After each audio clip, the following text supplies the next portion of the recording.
Hello and welcome back to the channel How to Set Info, and today I will show you how to leave feedback on AliExpress. So when your order is delivered, go to AliExpress and go to account at the bottom right, go to section My Orders, and now find order that you want to leave your feedback for. Tap on it to open its details, and now you should see something like this. You have the C button, Write Review.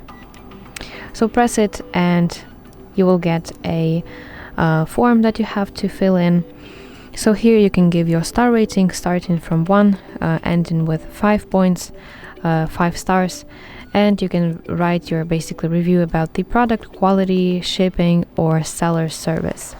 You can also upload some photos or videos right here to make your review more helpful for other buyers. And after you press the submit button at the bottom side of the screen, your review will appear on the product page, usually within 24 hours. But you have to keep in mind that once you post your review, you cannot delete it or edit it, so make sure that you're happy with what you write.